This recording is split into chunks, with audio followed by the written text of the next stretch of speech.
Revisit books podcast में आपका स्वागत है, जहां हम किताबों को छोटे छोटे ज्ञान में बदलते हैं जिनका आप हर दिन इस्तेमाल कर सकते हैं। तो आज की इस चर्चा में हम एक ऐसे विषय की गहराई में उतरने वाले हैं जो इंसान के रोजमर्रा के जीवन और उसकी सोच के पूरी बुनियाद को हिला सकता है। बिल्कुल। और ये विषय इतना आम है कि हम हर दिन इसके बारे में सुनते हैं। हाँ, हम बात कर रहे हैं डॉक्टर बारबरा फ्रेडरिक्सन की बहुचर्चित किताब पॉजिटिविटी के बारे में। लेकिन इससे पहले कि कोई ये सोचे कि ये बस एक और वो बस हमेशा खुश रहो वाली कोई प्रेरणादायक बात है, हमें इसके वैज्ञानिक आधार को समझना होगा। ये स्पष्ट करना बहुत जरूरी है। अक्सर जब सकारात्मकता या पॉजिटिविटी शब्द का इस्तेमाल होता है ना, तो लोग उसे एक बहुत ही सतही और दिखावटी खुशी मान लेते हैं। हाँ, सही बात है। बाजार में ऐसी अनगिनत धारणाएं हैं जो इंसान को हर स्थिति में, चाहे वो कितनी भी खराब क्यों ना हो, बस जबरदस्ती मुस्कुराने की सलाह देती हैं। लेकिन डॉक्टर फ्रेडरिक्सन का काम उस श्रेणी में बिल्कुल नहीं आता। बिल्कुल नहीं। उनकी ये किताब पूरे 20 वर्षों के अत्यंत कठोर और बहुत ही ठोस वैज्ञानिक शोध का परिणाम है। इस शोध में केवल मनोवैज्ञानिक पहलुओं को ही नहीं देखा गया है, हाँ, बल्कि ये भी मापा गया है कि सकारात्मक भावनाएं इंसान के सोचने के तरीके और शरीर की कार्यप्रणाली को सेलुलर स्तर तक कैसे बदल देती हैं। मतलब हमारी कोशिकाओं तक में बदलाव आता है। एकदम सही। और सबसे दिलचस्प बात जो इस शोध से निकल कर आती है, वो उस आम धारणा को पूरी तरह से उलट देती है जिसके साथ हम सब बड़े हुए हैं। वो धारणा कि जब सफलता मिलेगी तब हम खुश होंगे। बिल्कुल। समाज में अक्सर यही माना जाता है कि जब किसी इंसान को सफलता मिलेगी, जब उसका करियर बहुत अच्छा होगा या जब उसका स्वास्थ्य बेहतरीन होगा, तब जाकर वो जीवन में सकारात्मक महसूस करेगा। ना सकारात्मकता को हमेशा एक अंतिम परिणाम या एक इनाम के रूप में देखा जाता है कि पहले मेहनत करो फिर खुश हो। और विज्ञान इस बात को सिरे से नकारता है। डॉक्टर फ्रेडरिक्सन का शोध यह साबित करता है कि सकारात्मकता सफलता का परिणाम नहीं है, बल्कि ये वो मुख्य कारण है जो सफलता और अच्छे स्वास्थ्य को जन्म देता है। ये बहुत बड़ी बात है। हाँ, ये केवल एक संकेत नहीं है कि जीवन में सब कुछ ठीक चल रहा है। ये वो ईंधन है जो जीवन की गाड़ी को सही दिशा में ले जाता है। जब कोई व्यक्ति सकारात्मक भावनाओं का अनुभव करता है तो उसकी शारीरिक और मानसिक क्षमताएं अपने आप उस स्तर पर काम करने लगती हैं जहां सफलता की संभावना कई गुना बढ़ जाती है। इस पूरी अवधारणा को जमीनी स्तर पर समझने के लिए ना, किताब में 2 सुबह यानी 2 मॉर्निंग्स का एक बहुत ही शानदार और व्यवहारिक उदाहरण दिया गया है। मुझे लगता है सबको ये सुनना चाहिए। अरे हाँ, वो उदाहरण बहुत ही सटीक है ना? मान लीजिए किसी परिवार में सुबह की शुरुआत बेहद अस्त व्यस्त होती है। अलार्म नहीं बजता, समय बहुत कम है और सबको देर हो रही है, जो कि हर घर में होता ही है। बिल्कुल। और बच्चे के स्कूल के जूते अपनी जगह पर नहीं मिल रहे हैं और ठीक उसी वक्त उसी पल ऑफिस से कोई बहुत जरूरी काम आ जाता है। ये एक ऐसी स्थिति है तो लगभग हर घर में कभी ना कभी तो होती ही है। और यहीं से हमारी मानसिकता का असली खेल शुरू होता है। अगर उस घर का माहौल नकारात्मकता से भरा है तो वो सुबह एक युद्ध के मैदान में बदल जाती है। एकदम युद्ध का मैदान। हर कोई एक दूसरे पर दोष मढ़ने लगता है, जूतों को लेकर चीख पुकार मच रही है। हाँ, ऑफिस के काम को लेकर तनाव का स्तर चरम पर पहुंच जाता है। और जब वो व्यक्ति काम पर पहुंचता है तो वही चिड़चिड़ापन उसके सहकर्मियों पर निकलता है। इस पूरी प्रक्रिया में होता क्या है, कॉर्टिसोल जैसे जो स्ट्रेस हार्मोन होते हैं ना, वो शरीर में भर जाते हैं और पूरा का पूरा दिन बर्बाद हो जाता है। लेकिन इसी सुबह का एक टेक 2 भी है। दूसरी स्थिति। घटनाएं बिल्कुल वही हैं। अलार्म अभी भी नहीं बजा है, जूते अभी भी गायब हैं और ऑफिस का काम सिर पर खड़ा है। लेकिन इस बार मानसिकता सकारात्मक है। जब उस तनाव भरे माहौल में अचानक बच्चे के जूते फ्रिज के ऊपर रखे हुए मिलते हैं। फ्रिज के ऊपर? हाँ। तो चीखने चिल्लाने के बजाय पूरा परिवार इस बेतुकी स्थिति पर हंस पड़ता है कि आखिर ये जूते फ्रिज तक पहुंचे कैसे। वो एक पल की हंसी उस पूरे तनाव के गुब्बारे एकदम से हवा निकाल देती है। और यही वो सूक्ष्म लेकिन शक्तिशाली बदलाव है जिसके बारे में ये किताब बात करती है। सकारात्मकता का मतलब अपनी परेशानी को छुपाना या उस खराब स्थिति को नकारना नहीं है। इसका असली मतलब है खुलापन।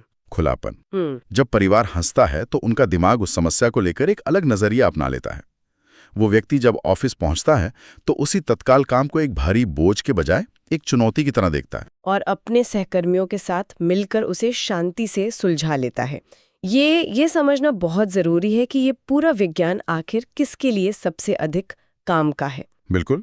मानसिक स्वास्थ्य की चर्चाओं में अक्सर एक शब्द का इस्तेमाल होता है, लैंग्विशिंग ये वो स्थिति है जहां इंसान पूरी तरह से डिप्रेशन में तो नहीं होता, लेकिन वो जीवन में कोई उत्साह भी महसूस नहीं कर रहा होता। हाँ, लैंग्वेजिंग को हम जीवन का एक ऐसा ग्रे जोन मान सकते हैं।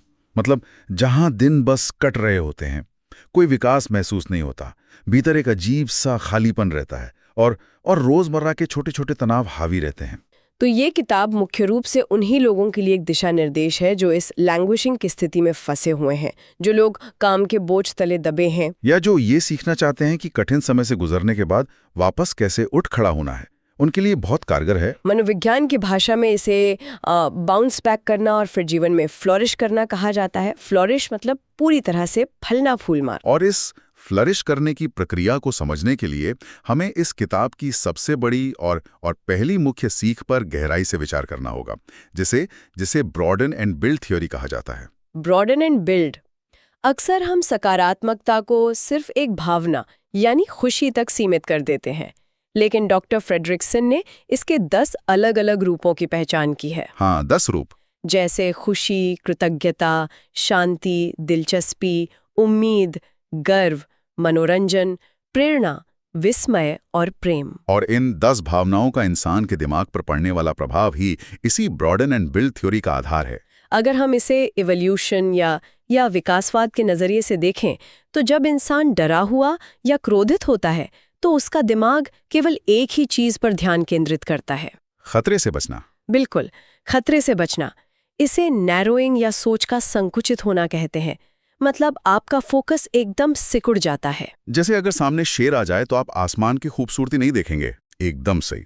लेकिन जब कोई इंसान विस्मय या शांति जैसी भावनाओं का अनुभव करता है तो उसका दिमाग ब्रॉडन यानी विस्तृत हो जाता है, उसकी दृष्टि व्यापक हो जाती है और वो नई संभावनाओं को देख पाता है। और बिल्ड करने वाला हिस्सा भी उतना ही महत्वपूर्ण है। जब दिमाग विस्तृत होता है तो इंसान ज्यादा रचनात्मक फैसले लेता है, और ये जो छोटे छोटे सकारात्मक पल होते हैं ना, ये हवा में गायब नहीं हो जाते। ये भविष्य के लिए शारीरिक, मानसिक और सामाजिक संसाधनों का निर्माण करते हैं। जब हम मनोरंजन या कृतज्ञता के पल साझा करते हैं तो हम मजबूत रिश्ते बिल्ड करते हैं। हमारी रोग प्रतिरोधक क्षमता यानी इम्यूनिटी तक मजबूत होती है। बिल्कुल होती है।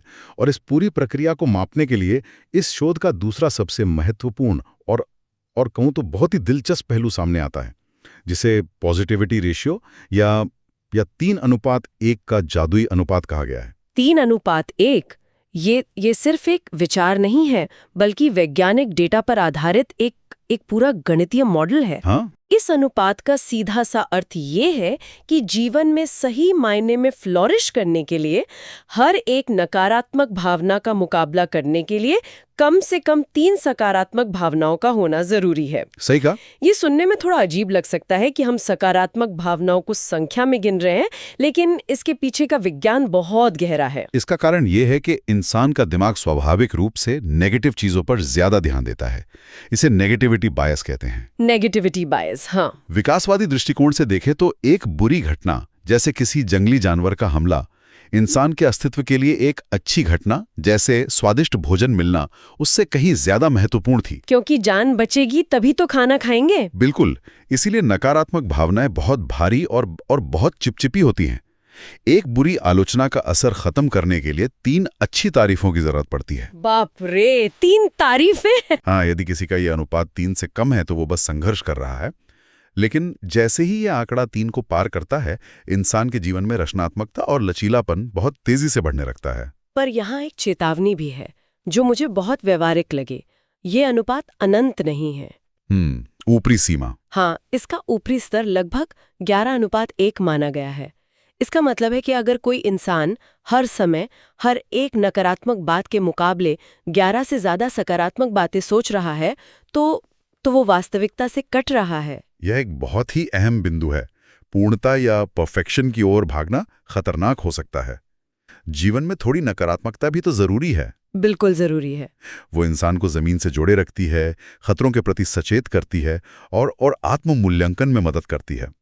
100% सकारात्मक होने का प्रयास ना तो वैज्ञानिक रूप से संभव है और न ही मानसिक स्वास्थ्य के लिए अच्छा है। और जब हम इस 100% सकारात्मक दिखने के दबाव की बात करते हैं ना, तो ये हमें किताब की तीसरी और सबसे प्रासंगिक सीख की ओर ले जाता है, जो है दिखावटी सकारात्मकता के नुकसान। Toxic positivity. हाँ, आज के सोशल मीडिया के दौर में जहां हर कोई खुश दिखने की होड़ में लगा है, ये बात और भी महत्वपूर्ण हो जाती है। जब इंसान भीतर से खुश न होने पर भी चेहरे पर एक नकली मुस्कान चिपका लेता है, तो शरीर उस धोखे को पकड़ लेता है। विज्ञान ने इस मुस्कान की शारीरिक रचना का बहुत गहराई से अध्ययन किया है। जब कोई सच्ची खुशी महसूस करता है तो चेहरे पर आने वाली मुस्कान को ड्यूचेन स्माइल कहा जाता है। Duchen smile? हाँ, इसमें होठों के अलावा आंखों के आसपास की खास मांसपेशियां, जिन्हें ऑर्बिक्युलरिस ओक्युलाई कहा जाता है, वो सिकुड़ती हैं। लेकिन जब मुस्कान सिर्फ दिखावे के लिए होती है, जिसे नॉन एंजॉयमेंट स्माइल कहते हैं, तो ये मांसपेशियां बिल्कुल प्रतिक्रिया नहीं देती। इंसान होठों से झूठ बोल सकता है, लेकिन उसकी आंखें सच बयां कर देती हैं। एकदम सही। बात सिर्फ इतनी नहीं है कि कोई दूसरा इंसान इस नकली मुस्कान को पहचान लेगा या नहीं। सबसे बड़ा नुकसान तो शरीर के भीतर होता है। अध्ययन ये साबित करते हैं कि ये दिखावटी सकारात्मकता इंसान के अपने ही शरीर के साथ एक धोखा है। और ये धोखा शारीरिक रूप से बेहद हानिकारक है। जब इंसान लगातार अपनी सच्ची भावनाओं को दबाकर एक झूठा मुखौटा पहनता है तो उसके शरीर का तनाव का स्तर बढ़ने लगता है। कार्डियोवैस्कुलर सिस्टम पर, यानी हमारे दिल पर इसका बहुत बुरा असर पड़ता है। बिल्कुल। जिस तरह से पुरानी कड़वाहट या लगातार रहने वाला गुस्सा दिल के लिए खतरनाक है, ठीक उसी तरह ये दिखावटी सकारात्मकता भी अंदर ही अंदर शरीर को खोखला कर सकती है। भावनाएं हमेशा प्रामाणिक और दिल से होनी चाहिए। इन प्रामाणिक भावनाओं को कैसे बढ़ाया जाए और नकारात्मकता को कैसे कम किया जाए, ये इस किताब का चौथा मुख्य बिंदु है। और इसे समझाने के लिए एक बहुत ही गहरी और बहुत प्रभावशाली कहानी का सहारा लिया गया है। चेरोकी वाली कहानी? हाँ, वो चेरोकी मान्यता, जहां एक बुजुर्ग अपने पोते को इंसान के मन की स्थिति के बारे में बताता है। वो कहता है कि हर इंसान के भीतर दो भेड़ियों के बीच एक निरंतर और भयंकर लड़ाई चल रही है। और उन दो भेड़ियों में से एक बुराई और नकारात्मकता का प्रतीक है। वो क्रोध, ईर्ष्या, लालच, घमंड, आत्मदया और असुरक्षा से पूरी तरह भरा हुआ है। जबकि दूसरा भेड़िया अच्छाई और सकारात्मकता का प्रतीक है। वो आनंद, शांति, प्रेम, आशा, विनम्रता, करुणा और सत्य का प्रतिनिधित्व करता है। और जब वो पोता अपने दादा से पूछता है कि आखिर इस लड़ाई में जीत किस भेड़िए की होती है, तो उस बुजुर्ग का जवाब बहुत ही सरल लेकिन जीवन बदल देने वाला होता है। वो कहता है, जीत उसी भेड़िए की होती है जिसे खाना खिलाया जाता है। जिसे खाना खिलाया जाता है। इस कहानी का अगर हम मनोविज्ञान के नजरिए से विश्लेषण करें तो खाना खिलाने का अर्थ है हमारा ध्यान, हमारा समय और हमारी ऊर्जा। हम अपना ध्यान कहाँ दे रहे हैं? बिल्कुल। इंसान दिन भर में किस चीज को अपनी ऊर्जा दे रहा है? क्या वो जानबूझकर ऐसी खबरें या सामग्री देख रहा है जो सिर्फ डर और गुस्सा पैदा करती हैं? या क्या वो पुरानी गलतियों या लोगों की कड़वी बातों को बार बार अपने दिमाग में दोहरा रहा है? ये सारी आदतें उस नकारात्मक भेड़िए को खाना खिलाने के ही समान हैं। हाँ, तो सकारात्मकता के अनुपात को 3:1 तक ले जाने का मतलब ये नहीं है कि अचानक से जीवन में बहुत बड़ी बड़ी खुशियां आ जाएंगी। इसका मतलब है उन छोटी छोटी आदतों को बदलना जो सकारात्मक भेड़िए को पोषण देती हैं। किसी की मदद करना, प्रकृति में समय बिताना या बस किसी पुरानी अच्छी याद को ताज़ा करना, ये सब उस अच्छे भेड़िए को ताकतवर बनाते हैं। अनावश्यक नकारात्मकता से खुद को दूर रखना एक बहुत सचेत और जानबूझकर लिया गया फैसला होना चाहिए। और इसी सचेत फैसले को लेकर डॉक्टर फ्रेडरिक्सन के जीवन का एक बहुत ही शानदार व्यक्तिगत किस्सा है। हाँ, जब वे इस विषय पर अपनी रिसर्च के बहुत गहरे दौर में थीं, तो उन्होंने खुद को हमेशा सही दिशा में रखने के लिए अपने फोन की स्क्रीन पर एक वॉलपेपर लगाया।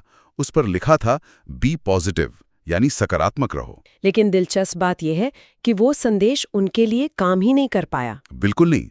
कुछ ही दिनों में उन्होंने महसूस किया कि हर बार जब वो अपना फोन देखती तो बी पॉजिटिव का वो संदेश उन्हें एक आदेश की तरह लगने लगा, एक बोझ की तरह। हाँ, ये ऐसा था जैसे कोई उन पर हर वक्त खुश रहने का दबाव डाल रहा हो। ये बहुत ही बनावटी महसूस होने लगा था और इसके कारण उन्हें वो नॉन एंजॉयमेंट स्माइल वाली स्थिति का सामना करना पड़ रहा था, जो नकली मुस्कान होती है। तो उन्होंने तुरंत उस संदेश को बदल दिया। उन्होंने उसकी जगह जो नया संदेश लिखा वो था, बी ओपन, यानी खुले विचारों वाले बनो। बी ओपन, ये दो शब्दों का संदेश इस पूरी किताब का सार है। सकारात्मकता कोई लक्ष्य नहीं है जिसे बस हासिल करके बैठ जाना है। ये कोई ऐसी चीज नहीं है जिसे जबरदस्ती खुद पर थोपा जा सके। बिल्कुल। ये बस नई संभावनाओं के प्रति एक खुलापन है। जब इंसान खुद को बंद नहीं करता, जब वो हर नई परिस्थिति का स्वागत करने के लिए खुला रहता है, तो कृतज्ञता, विस्मय, दिलचस्पी और प्रेम जैसी भावनाएं अपने आप अंदर आ जाती हैं। ये खुलापन ही वो दरवाजा है जिससे होकर वो 3:1 का जादुई अनुपात जीवन में प्रवेश करता है। और यही वो संसाधन निर्माण की प्रक्रिया है जो किसी भी इंसान को विपरीत परिस्थितियों के बाद दोबारा खड़े होने की ताकत देती है। इस पूरी चर्चा को समेटते हुए यहाँ एक ऐसा विचार है जो इस किताब के दायरे से बाहर जाकर आज के हमारे आधुनिक जीवन पर एक बहुत बड़ा सवाल खड़ा करता है। हाँ, कौन सा सवाल? अंदर के 2 भेड़ियों में से वो जीतता है जिसे हम अपना ध्यान और ऊर्जा रूपी खाना खिलाते हैं। लेकिन आज के इस डिजिटल युग में जहां एल्गोरिदम्स और सोशल मीडिया की पूरी अर्थव्यवस्था ही इंसान के गुस्से, डर और आउटरेज पर टिकी है, वहां क्या ये संभव है कि इंसान के ध्यान को हाईजैक कर लिया गया हो? ये एक बेहद प्रासंगिक और सच में सोचने पर मजबूर करने वाला सवाल है ना?